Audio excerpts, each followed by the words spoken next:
Oh, welcome back, everyone. It's Stray Faye with another episode of Cafe Enchante. In the last episode, we're on Misyr chapter 4 right now, by the way. In the last episode,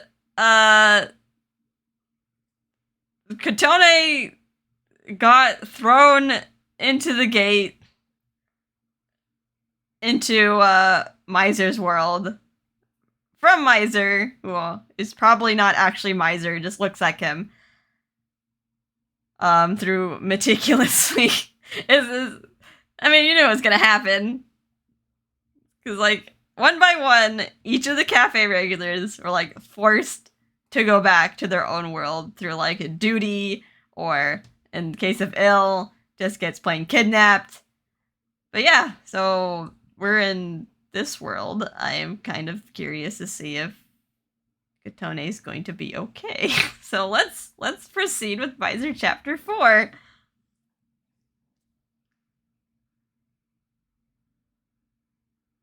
The first thing I felt was the wind on my cheek. Parched, dry air that stings my throat with each breath. The peculiar, rough wind shakes me awake.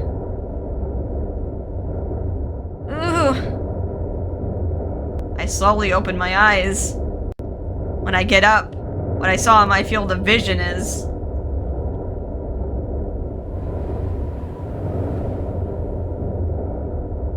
changing shape with each stroke of the wind. An ashy land stretching far into the horizon. This place is... I get a sense of deja vu. The ground where I lay collapsed until now. When I slowly opened my hand that had been touching it, ash-colored sand. No. Ash? What was in my palm blows away in the wind, indistinguishable from the other ash. I recognize this world. And this ash stretching over the surface. Those two words, my still heavy head, tell me of one possibility. Could this place be... Kotone? Cutting through this lonely world is a voice filled with joy. When I turn towards it,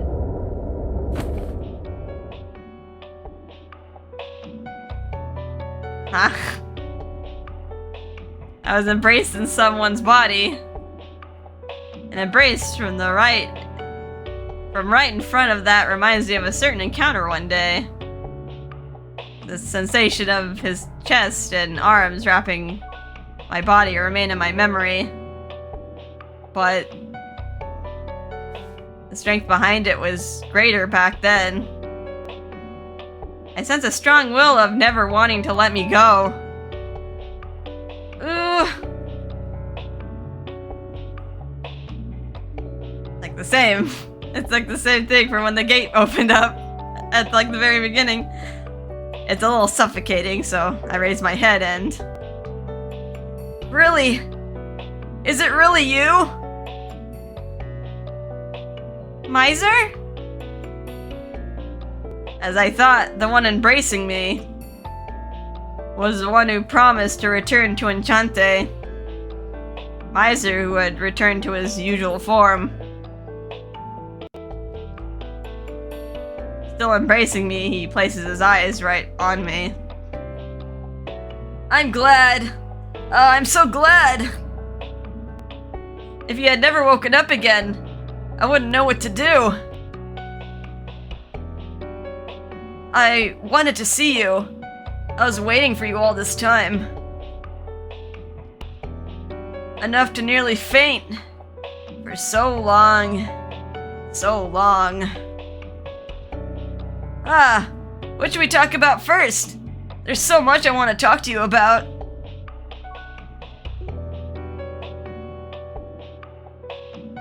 Still embracing me, he doesn't stop talking. Misyr?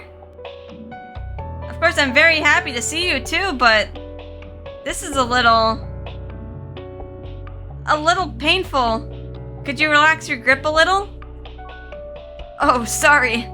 I still don't know how to control this strength. Misyr apologizes and reluctantly lets go of my body. With a little distance, I finally have room to look over his body. But if you're here, that means this place is... Yeah, this is my world. Were you surprised to be pulled in? I was happy to see you and I couldn't help it. Like the first time we met. Sometimes you act purely on emotion, don't you, Misyr? But Misyr, what about that form? If I recall, Misyr would return to his true form when he's in this world, right? I really wanted to see you, so I worked really hard at it. I wouldn't suddenly turn you to ash, he says with a smile. I see. Yeah, you're gonna pick off your one. Did you push yourself?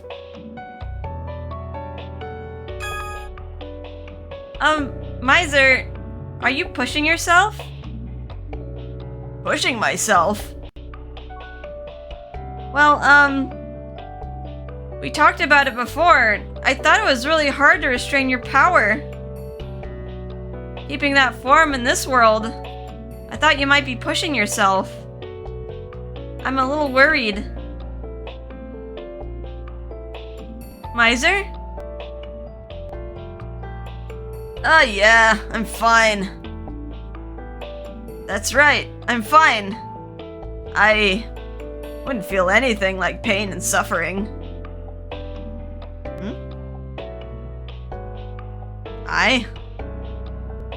Still.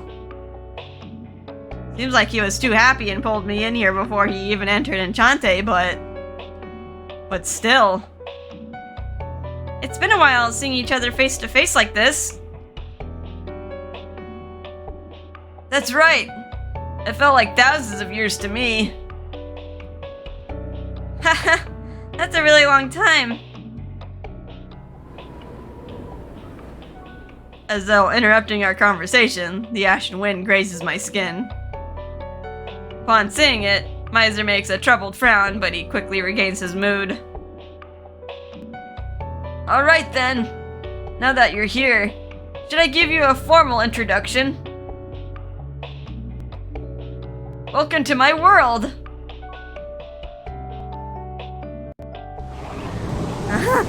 This is very nice. Misyr spreads both hands and introduces the wasteland he lives in. This is my world, the real world where Misyr Rex lives. It originally didn't have any name, but it has been called this. The world of end times. World of end times. The real other world that Misyr lives in.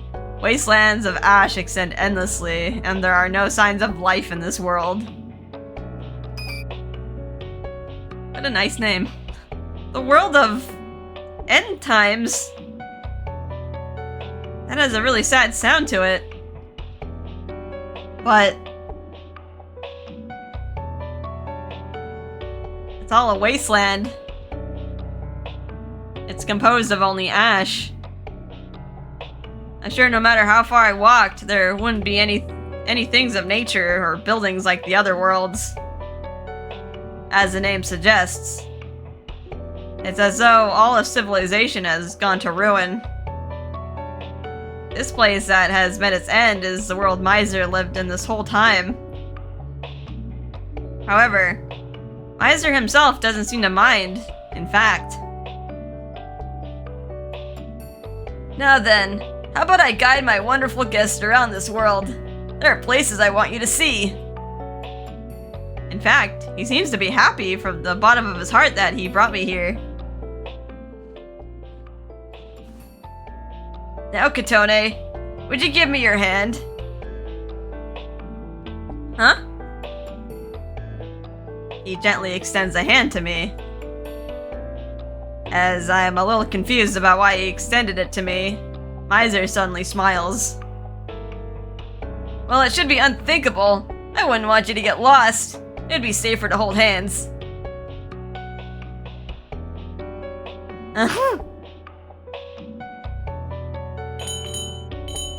Okay, well, you have 3 options here. Supposed to pick option 2, but if you want the bad ending, you actually pick option 3. But I don't want this to end, so I'm gonna pick option 2. I don't mind it, but I'm a little surprised. You know, you explained it before, right? That you have that ashen power. I'm sure it's fine because you're in your usual form, but that just happened in the demon world.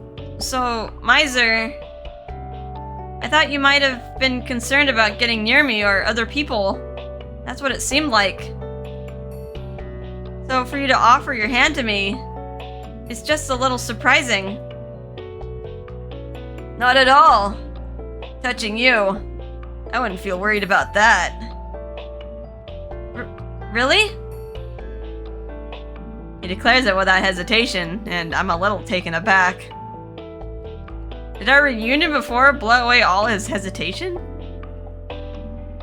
What? Misyr?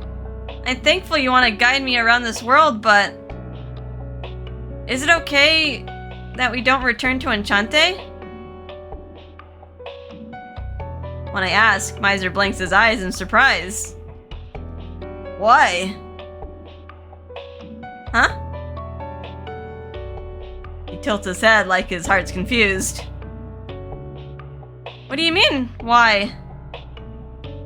You know, that night you promised to come back to Enchante. Ah, that. You came here, so there's no need to take the trouble to go there. What's important is that you and I can touch, right?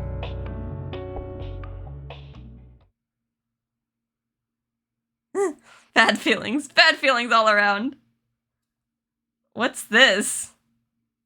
Considering Misyr's words and attitude, something feels very out of place. When I try to think about what it is, I can't quite put it into words. More importantly, let's hurry! Take my hand! Touch me, Kotone! Kotone! Without waiting for my response, he forcefully grabs my hand.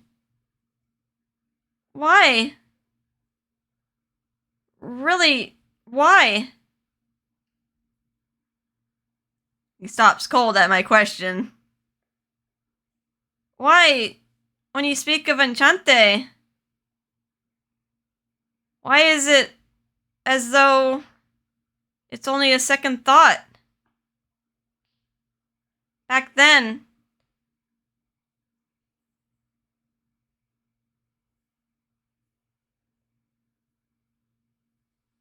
low pitch. I'm also kind of aware the low pitch voice I picked for Misyr is like probably really cringe, but sorry about this. I'll tell you everything about me and this world. The next time I ring the bell at Enchante, I won't hide anything from you, or that little counter of yours, where you always make me feel like I belong. Boop. You said it so longingly, so earnestly. You wanted to come to Enchante. You wanted to sit at that counter. You wanted to see me at Enchante. That's what you said, and yet... That's right. This is what felt so out of place. More than anyone, Misyr cherished the days he spent at Enchante. To abandon a reunion at that shop and take the trouble of bringing me into his own world by force. How can I put it? Right now, you seem like a different person. I saw this with such confusion in my voice. The expression drops from Misyr's face. Huh? It's not an expression I've ever seen in him. There's no mistaking it. Why would you say such terrible things? He stomps in the ash towards me. I am Misyr, you understand? Misyr, kind of like his name is not Misyr, question mark. I am who you wanted, who you've been longing for. Misyr Rex. Just look. My face, my voice, my body. Every part of me is the same, isn't it? Don't run away. Come to me. A chill runs up my back, heeding a warning of the shiver. I turn my back to the unknown young man and begin to run as fast as I can. This person, it's not Misyr. Confident of this terrible fact, I escape without any destination in mind. Where's the door?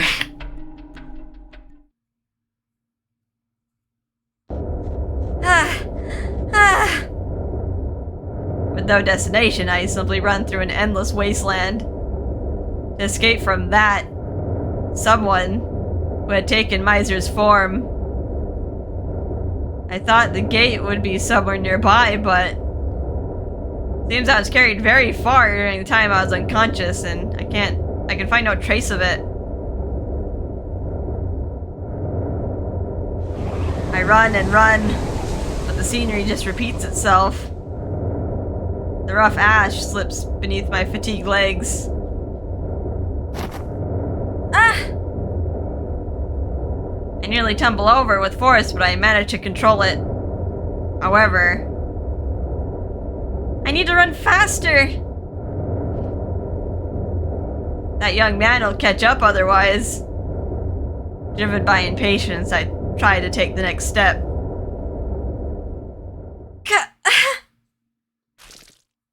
Oh no. Huh? What is this? There's actually blood on her mouth. Murky blood drips from my mouth. The red color melts into the ash.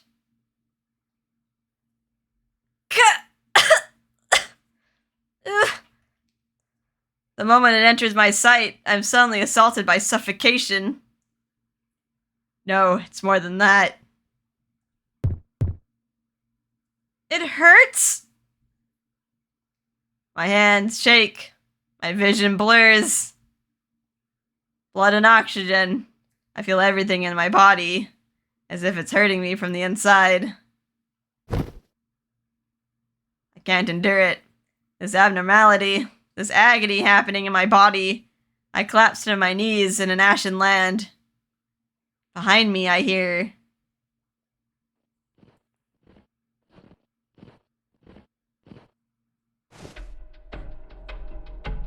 Oh, he doesn't look like Misyr anymore.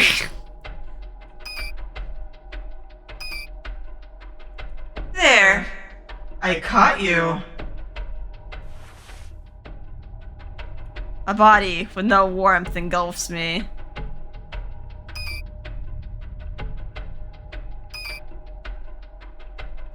The body is no longer Misyr's. It was the young man beyond the fissure. You're...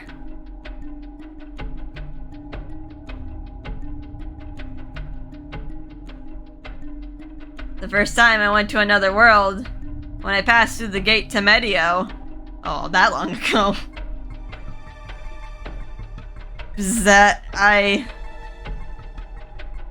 A voice calling to me from somewhere. All those weird signals. And when I was thrown out onto Amasaki Island in ZQ, what drew me into the gate, that mysterious voice.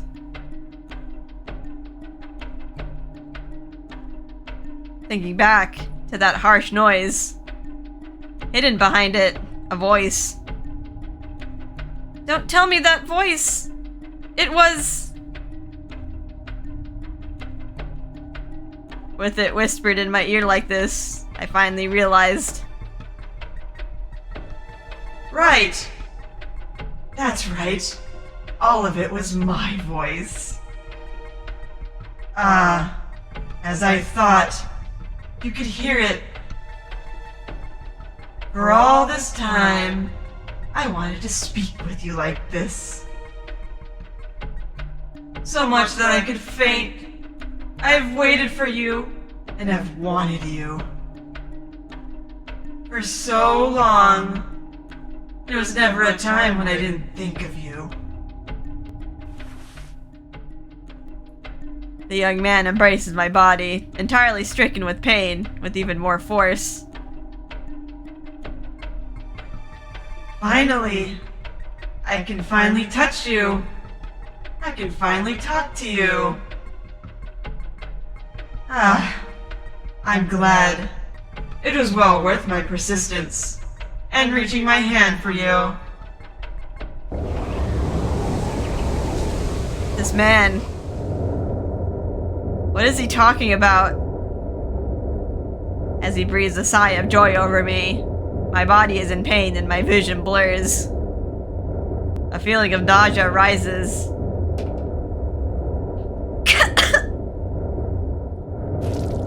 Just as I cough up blood, yet again. Get away from Kotone! Purple lightning approaches the young man. During the slight moment when the young man's eyes go wide, I put all my strength into my arms and shove his body away from mine. Using that force, I turn to where the lightning came from. All that fills my vision is ash. But in a small gap, I see a dark figure. This time, on that night. Kotone! The one who promised to ring the Enchante doorbell was there. Misyr! My breathing pains me, and as I collapse to my knees, he rushes to me and catches me just in time. But the face of my support, Misyr, is twisted in fatigue and anguish. Why are you here? I'd really like to know that, but for now, we need to hurry.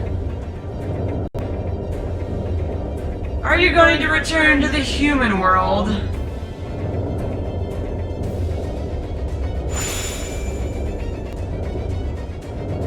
You can't do that. I won't ever allow it.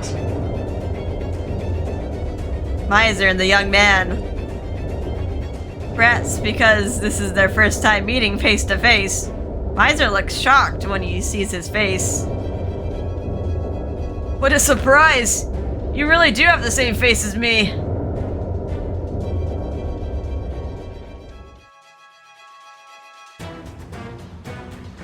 If you hate that body so much, why not give it to me, Misyr?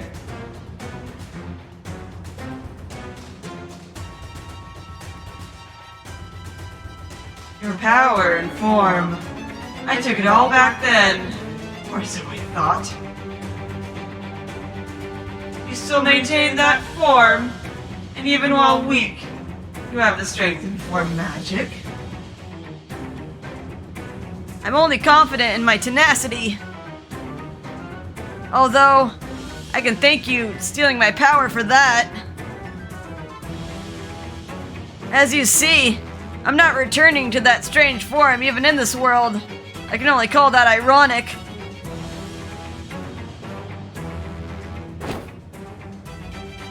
Misyr holds me up like he's shielding me and glares intensely at the young man.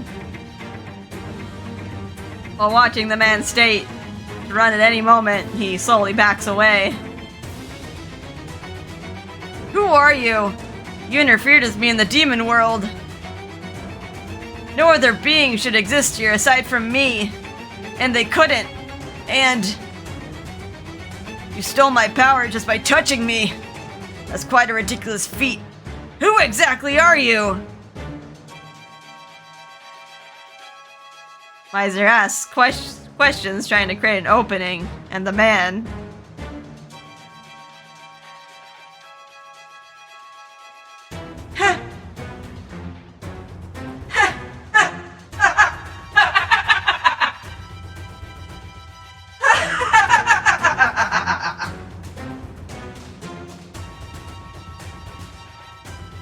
You must really think this is hilarious.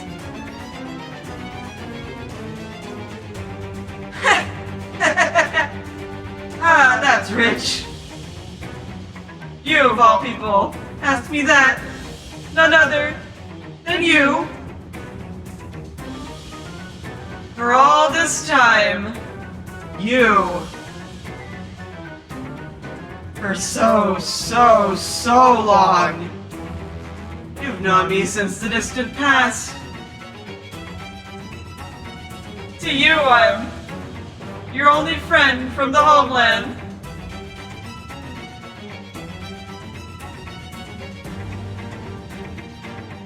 The homeland? The moment he hears those words, Misyr's face goes stiff. However, he uses the young man's opening. Kotone! Try your very best to hold on, to not to fall. Misyr, prioritizing the escape, holds on to me and runs at full speed. The young man doesn't rush and intently sees us off, without moving a step from that spot. Simply smiling.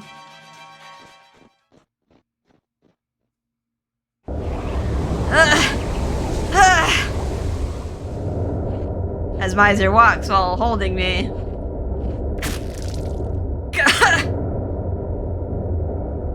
Much like me, fresh blood also spills from his mouth. I try to call out to him, but my lungs hurt, like they're burning.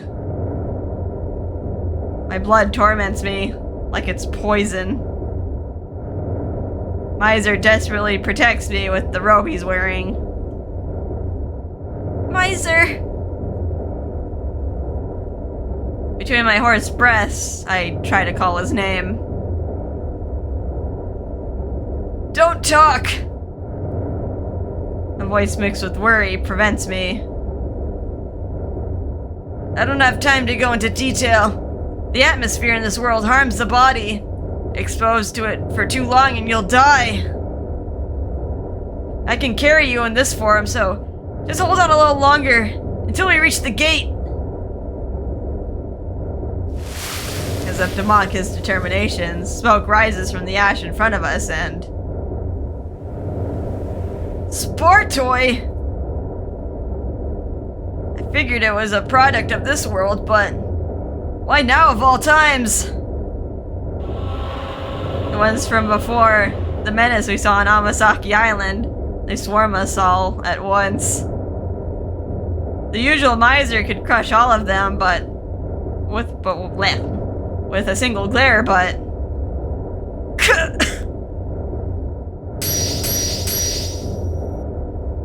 as he is right now, he can only smash the approaching Spartoy one by one, and he doesn't seem able to fly.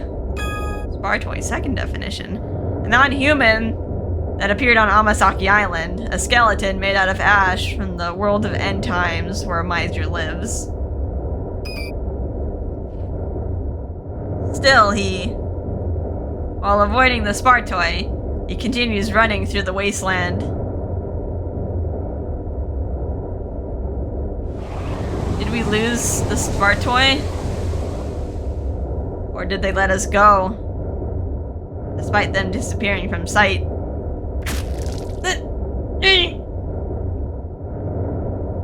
Misyr's steps grow more and more dull. Hoarse breaths begin to wheeze from his throat. Oh no, they're both dying! Is this a good ending? Wait. it becomes injury and with blood dripping down. Kotone! Hold on! Just a little more! We're almost at the gate! Using his own body as a shield, he strongly embraces me. Misyr simply repeats in desperation. It's okay. Don't worry. I'll get you back to Enchante. Each time the storm blows fiercely, Misyr holds me a little bit tighter. Misyr? He says that, but I don't know if the Spart toy or that young man will catch up. Misyr, if you carry me, you'll... If you go by yourself... Do you want me to abandon you? That's no... joking matter! In my thinning consciousness, I try to call to him once more, but in this world that was empty until now, I realize that a small change has occurred. As far as I can see, there are small hills at regular intervals. What are those? We don't have the time to chat. I know that, but to maintain my consciousness, I instinctively ask Misyr. Those are grave markers. What? Unfortunately, they lost their way and came to this world. They died here.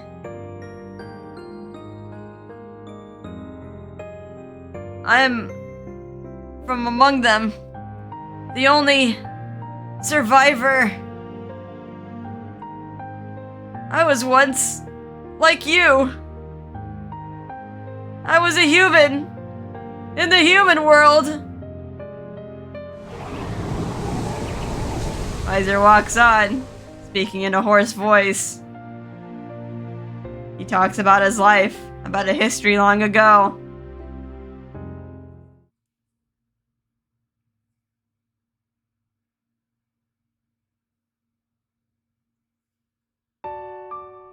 I say that, but it's hazy to me too. I don't remember much about that time. The only things carved into my brain are memories barely remaining as knowledge. It goes back tens of thousands of years. Right, it's the era known to human descendants, now as Genesis. What? They're like Adam or something? Genesis refers to the distantly ancient era when Misyr was born, possessing advanced technology. In the Bible of the human world, this era is told of as the time of creation and the birth of humanity. I'm sure to people now, people have the idea of stone tools and humans living as hunter-gatherers. Huh. And the reality was nothing like that.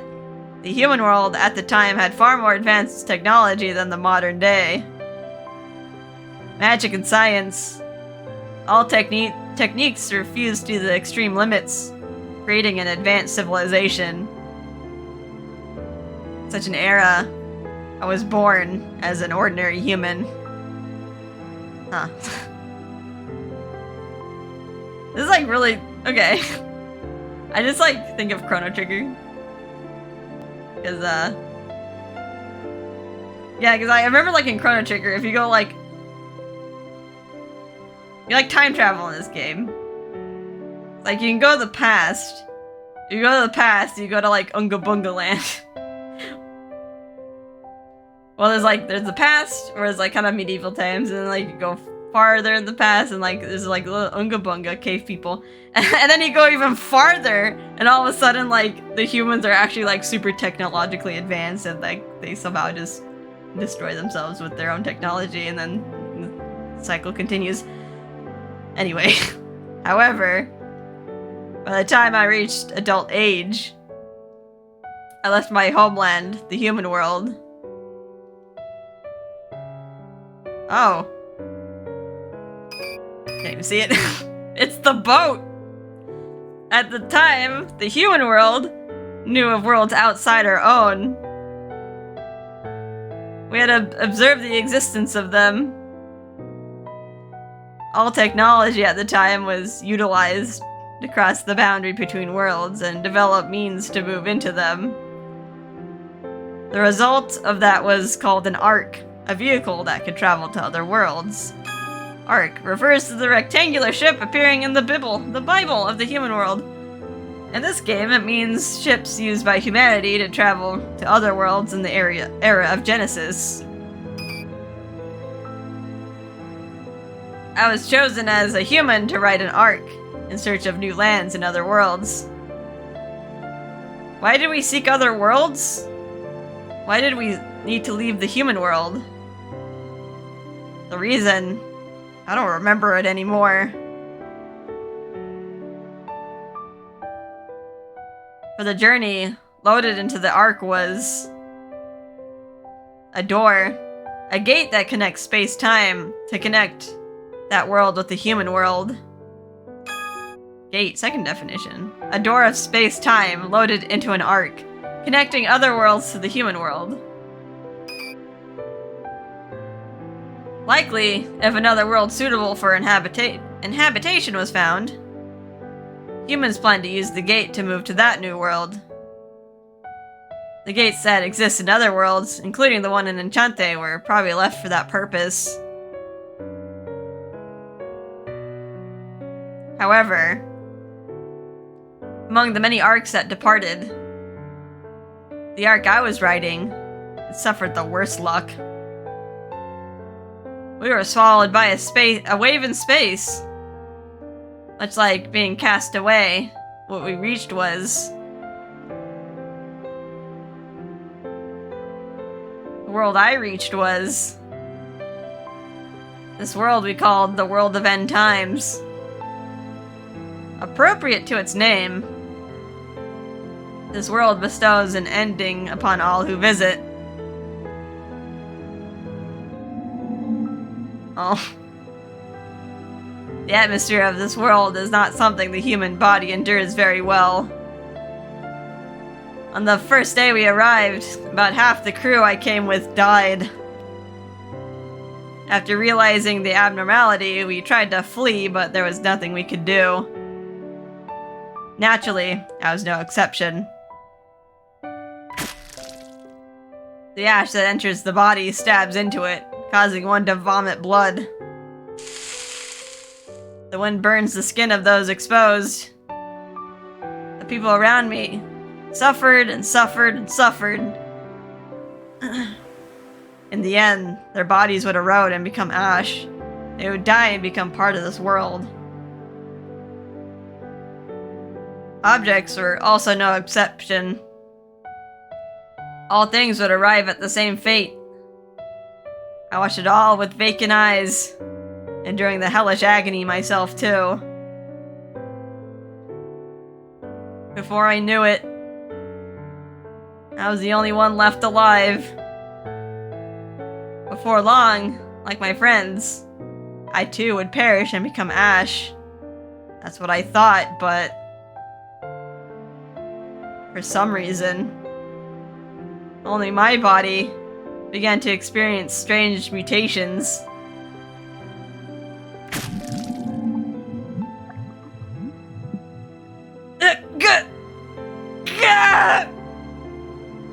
My body twisted. My bones stuck out.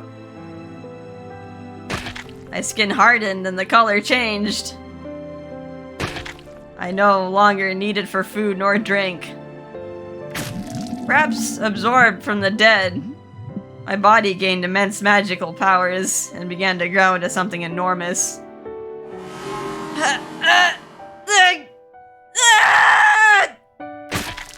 Kill me!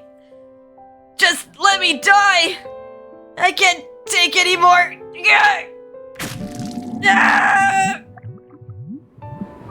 It was suffering that made me crave death. Yet the transformation's torture didn't stop. It took several hundred years to end. Then, all that remained was this body reduced to a grotesque form. After that, learning to move around decently took another few hundred years. Then finally, I began to realize I was going to be truly and utterly alone. Even the giant ark that we rode and carried us here, even the gate to travel to and from our original world. During that long time, I was suffering, and all had been buried to ash and had vanished.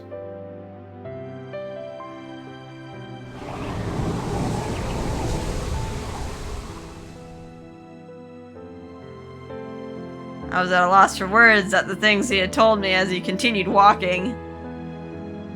Then? Misyr, that form. Yeah, that's right. It's probably an adaptation to environment. Only my body changed to survive this world of death. Maybe it's evolution. That form that spread ruin. I survived in that grotesque form. After enduring hell for hundreds of years as his body changed. When it was finally over, his human form was traded for this one, grotesque and with the power of ruin. And after all that, for tens of thousands of years, he lived in this lonely world. I can't even imagine what kind of hell that must have been. But the world eating away at me now is more evidence of it than anything. I had shed tears before I knew it, and Misyr wipes them away with a finger. Those are just facts of a past that long past. What's done is done. But Misyr smiles. I didn't think this world would make me suffer once again. With a beautiful, sweet smile. Even if my life had its salvation, a hand, someone who had extended a hand to me.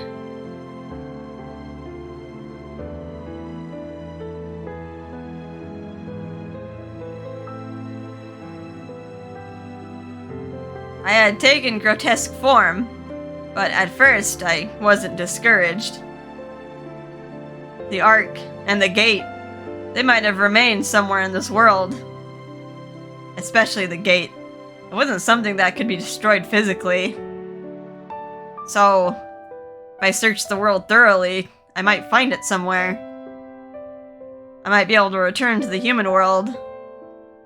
I simply wanted to escape from this world of end times and return to my homeland. I wandered, searching this barren wasteland for tens, hundreds, and thousands of years. Despite searching for so long, I couldn't find a single clue. My journey of thousands of years in vain. The moment my heart broke, I collapsed to my knees and screamed. I tried to take my own life, but the ash would immediately shut my wounds. With even death denied to me, I gave up on everything. I was prepared to live in eternity in solitude here in the world of end times. But even in this world of nothing, there was one thing that brought a change.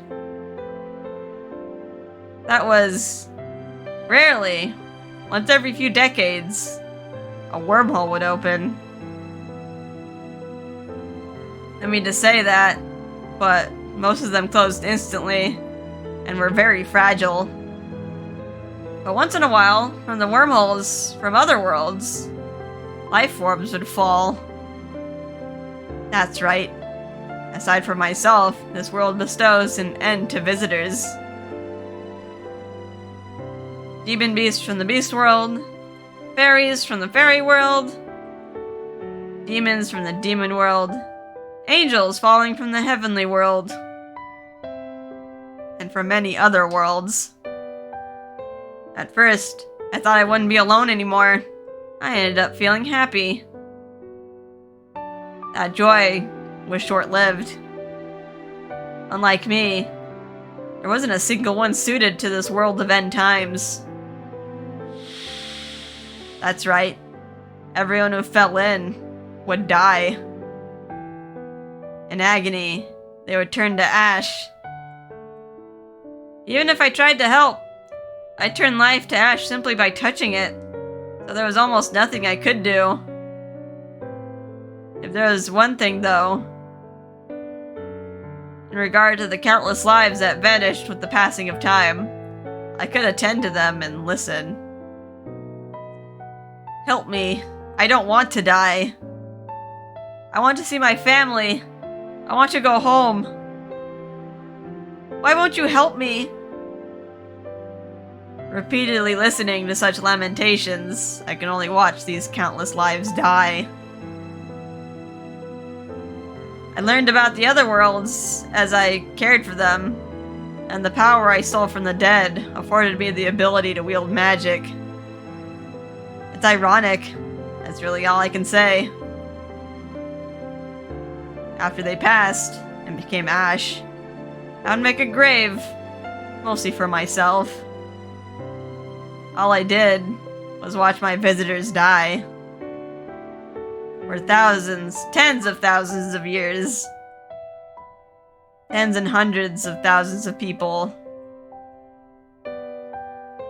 After becoming the Ashen Gravekeeper, that's what my life was. The life of Misyr X. After starting that, I wonder how much time passed. One day, suddenly, at the edge of the graveyard, a fist-sized fissure of wormhole opened. It was really small, but it was my first time encountering a wormhole that didn't vanish in moments. At the time, due to tens of thousands of years in despair and solitude, I had lost the ability to think properly. I was taken in by the light leaking from it. Unconsciously, I was peeking inside.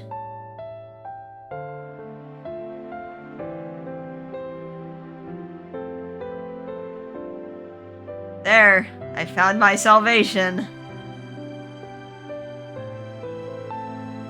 There was a young human girl there. The girl could see me through the fissure and looked up with curiosity. Who are you? Oh, are you a friend of Grandpa? She gave me a pure smile. An innocent face, not knowing a single trace of sorrow and despair of the world. I felt hateful. While I spent an eternity in this world, my heart eroding and tending to the dead. This girl, just thinking about her living so carefree, revived the negativity that had died in me. I'll kill her. As if to vent my anger, I eagerly reached my distorted hand to the fissure. When I did, just before, the girl ran out of my field of view. Well, that's only natural. With such a monster before her eyes, of course she would run away. More than failing to kill her, my heart was wounded upon realizing that reality again. However, I was wrong. Here, you can have this coffee. What? The girl came back with a cup in her hands, saying this with a smile. Inside was something black. At the time, I didn't even know the name of that beverage, but it was steaming. Your voice was really dry, so... You must be thirsty, right? I did my best to make this. That's right. The girl, upon hearing my groans, while still a child, she was concerned about my lack of vitality and took the trouble to bring a drink to make coffee for me. Oh, it's a secret from Grandpa. Grandpa said I'm not supposed to use hot water while he's gone. Also, if it isn't good, I'm sorry. How could I put it? This child talking to me like it was normal left me completely dumbfounded. Before I realized it, I accepted it with a trembling hand and brought it to my warped mouth. That one cup of coffee. Hundreds or thousands. No, after how many tens of thousands of years, this warmth given to me from a living being. I couldn't stop my tears. Right at that moment, it wouldn't have been strange if the cup and the girl turned to ash and vanished. Why were the girl and the cup safe? Even now, I still don't know the reason. But that miracle, it made me happy. When my tears fell and soaked into the ashen land, the heartless wormhole began to close. I started to lose sight of the girl. I didn't know if it would reach her, but just before it closed, I called out to the girl. Thank you. I have nothing right now, but one day, certainly I will thank you once again for this drink. I'll go there to tell you myself. Definitely, no matter what.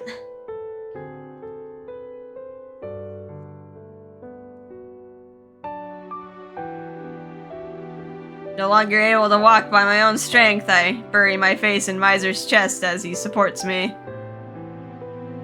That's why I worked so hard. I stood up from my despair. When I felt discouraged, that coffee cup I guarded dearly would give me my heart's support. I walked and walked and walked, buried deep in the ground. I finally found the ship's remains and the gate. I endured the pain of reforming my body once again. I frantically learned these techniques to suppress my power. All to fulfill the promise I made with that girl. Do you understand now? The reason why I like coffee. The reason for my favorite coffee. Back then, what gave warmth to Misyr Rex and saved my soul. It was you, Kotone.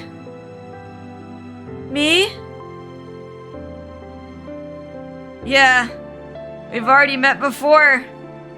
Before I ever stepped foot in Enchante. Although unfortunately, by the time I was able to visit Enchante, you had already left the shop. There were occasions I thought about going to see you at home, but each time I reconsidered and stopped. If I was to meet you, it should be there, where we met, at Enchante. I see. That's why it was fate.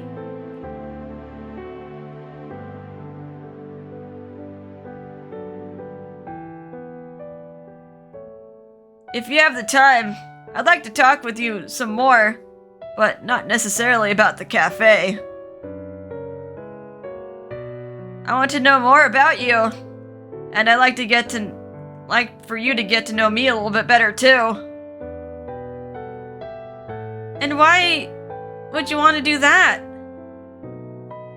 Because this meeting was destiny, of course. I'm just kidding.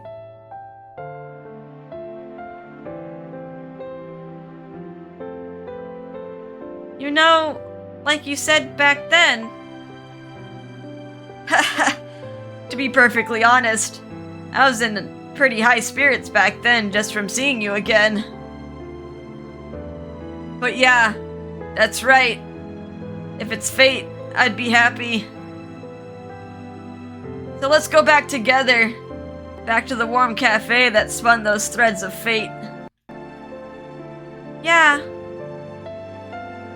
When we go back again, I'll make coffee for you. Yeah, I look forward to it. I'll save you, so we can do that. This time, I'll be the one to save you. Misyr Rex, fourth definition. Born in the era of Genesis, after drifting to the world of end times on an ark. This former human transformed into an abnormal form to suit the environment. He was in despair at his eternal solitude, but was saved by meeting the heroine as a child.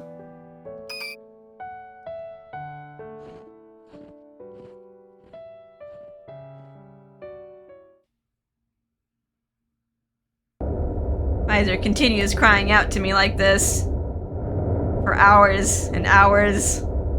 He walks and runs without a single break. The door. We're here! We're here! Kotone! We're gonna be okay! I'll open it now. If we get Rindo, Il, and everyone to treat you right away, you can make it! Misyr continues to hold me up in one arm. He approaches the gate leading to the human world. Oh no! Can't let you do that, Fox. I won't let you go.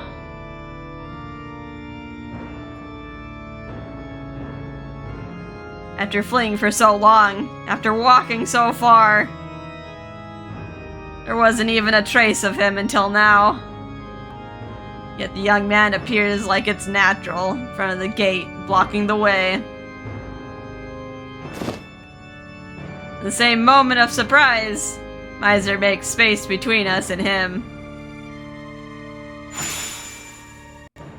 That's impossible!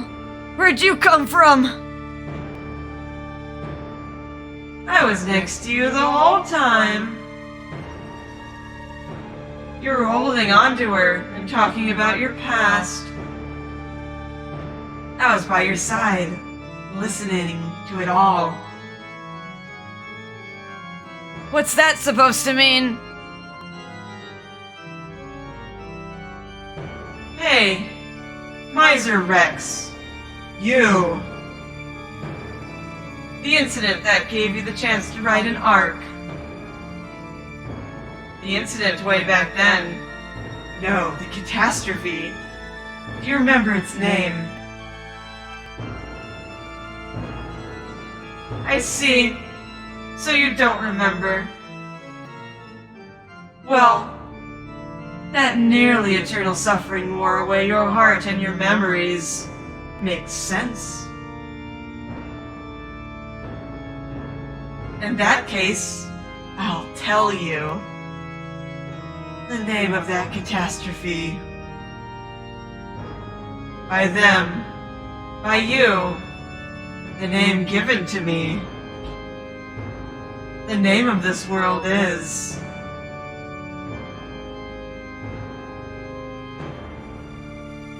Noah.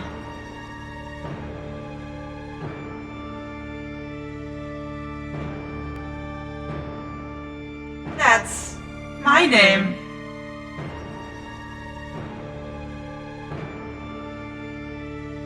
You...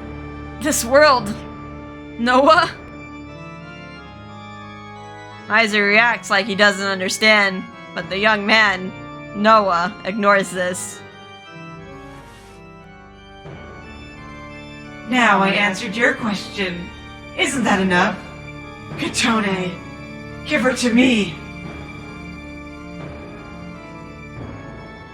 As if he was coaxing, he holds out both hands, urging Misyr to hand my body over. Not just once, but multiple times. She saved you. Haven't you had your fill already? This time, can't you just give her to me?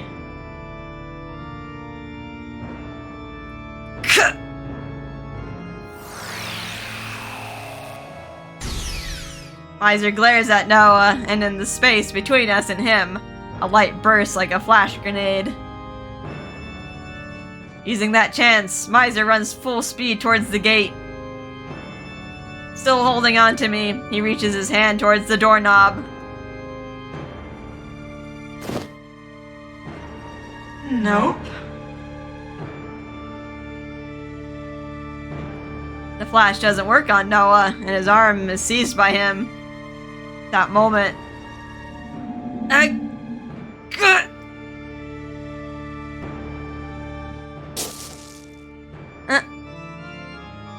The strength leaves Misyr's body in moments. He had never given up until now, but this brought his knees down to the ash. I fall from his arms on the impact. I won't let you go again, Kotone. After I fell to the ground, Noah picks me up. He distances himself from Misyr.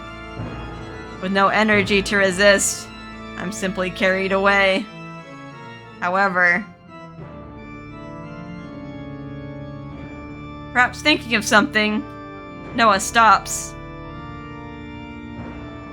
Kotone, wait here for a little bit.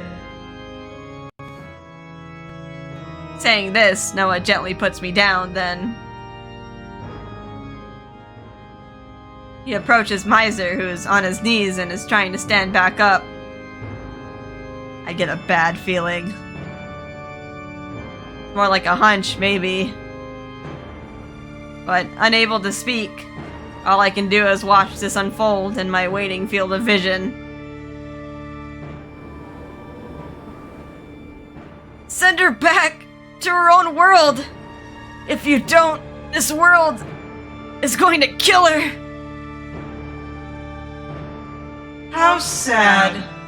You still don't understand what kind of being I am. I have no intention of doing such a terrible thing to her.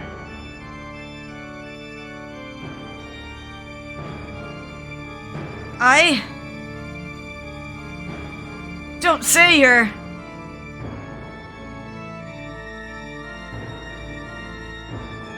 Misyr Rex, that's enough. You won't hoard her for yourself anymore. You no longer have that strange form, or that power of ruin. You're a powerless and worthless being. You should find yourself a little happiness in the human world. That's my parting gift to you. Noah, with the same face, gently places his hand on Misyr's shoulder. With a kind smile, he thrusts his hand into Misyr's chest.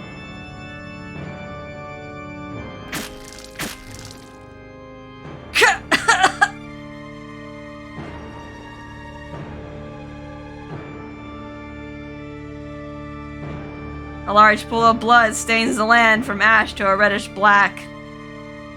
Groaning in shock in Misyr's chest, Noah's palm that's still inside of it. Bye-bye, Misyr. Inside his body, something makes a crushing sound. Misyr's body convulses violently once, then Noah removes his hand, dripping in red. A spray of blood rained down on the spot, and he collapses. With not so much as a finger twitching. The only thing moving is the blood flowing outside of him. There's no sign of his wound closing.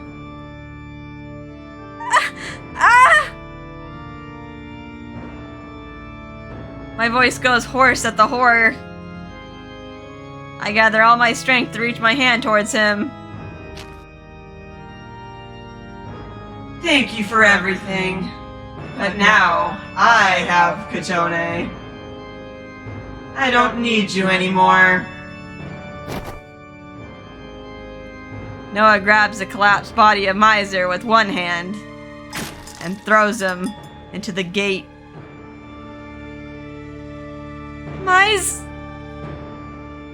I didn't have the strength to cry, but I called to him desperately as his figure leaves my view. Noah seems so deeply happy and picks me up once again. With this, it's just the two of us. That's right, just us two. We won't have any more intruders. So, now, this time, you'll save me, right? Kotone, my dearly, dearly beloved.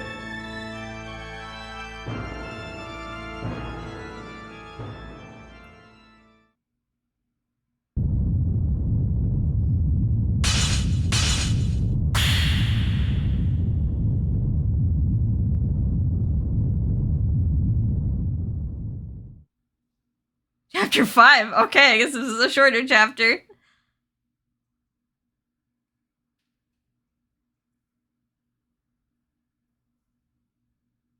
Alright, where's it gonna leave us off? Misyr's perspective. Is he still alive? We'll have to find that out in the next episode. Alright guys, it's getting really dramatic now. Alright, I hope you guys had a fun time with this. And I'll see you in the next episode. Bye-bye.